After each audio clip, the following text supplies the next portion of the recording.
guys, welcome to Keyboard Skills Pro. My name's Tom, thanks for watching today. In this tutorial we're going to take a look at how musical intervals work. Now this is a really basic tutorial and it's ideal for those of you who are maybe studying music theory at about grade 1. Now there are two kinds of intervals that you need to understand when working out questions maybe in a music theory book or maybe a music theory test. The first one is called a harmonic interval. Here's an example of one on my piece of paper right here. Now a harmonic interval means that the two musical notes play at the same time. In other words, they harmonise. So this could be in a chord or it could just be a pair of notes, and here we've got middle C and A above, but because they're on top of each other they're playing at the same time. That means they are harmonising. Whereas in a melodic interval, that's so called because it's part of a melody. So that means the notes will be side by side like this, C and G. So that's known as a melodic interval. Now if you're doing grade 1 level stuff, you really don't need to know much more than how, apart from just to count the gap between the two notes. Now first of all, what is an interval? Well, an interval is the distance between two musical tones. If the tones are close together, the interval is small. If they're a bit further apart, it can be maybe 4 or 5 notes. If it's really big, you might possibly have an octave or even bigger. Here's some examples of melodic intervals. Okay, so here we've got our first melodic interval. Now what you have to first of all understand is you always start by counting from the lowest note. Okay, so here we've got C going to D. So we start on C, okay, that's note number 1. We count that, 1, and then we go up to D, which is note number 2. So this interval is called a second. C to D is a second. If it was a different interval, let's say the first note was an F, and the second note was a G, you count F, G. Again, that's a second. Hope that makes sense to you. But what if the interval's a lot bigger? Well, what you have to carefully do is once again start at the bottom and count all the way up to the top note, counting each line and each space in turn. So in the case of middle C to C above, that's 8. C, D, E, F, G, A, B, C. So that's called an octave. Notice how I've written it 8VE. That's how you need to write that one down. Of course, some intervals have got nicer sounds than others. Octaves, fifths and fourths, they're quite bare sounding, they don't have much sort of colour to them.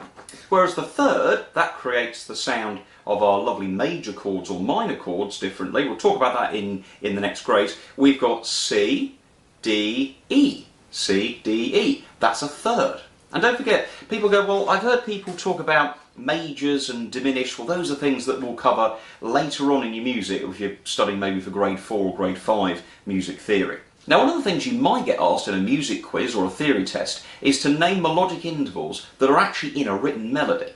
You don't always have them just as two notes side by side. So here's an example of a bar taken out of a melody. So let's imagine this was being played by a flute. So the flute player starts on the first two notes. So we've got C going to G. Start on C, don't forget, lowest note, count up. C, D, E, F, G. That would be the answer. It's a fifth. The next two notes, one of them doesn't start on C, it starts on E, and then it finishes on C. So again, start on the lowest note, the E, and then work your way up to C. So E, F, G, A, B, C, that's a sixth. Okay? So it's a simple case of from the bottom note, count up, counting the number of notes from the first one. That's always number 1. The lowest one is always number 1 that you start on.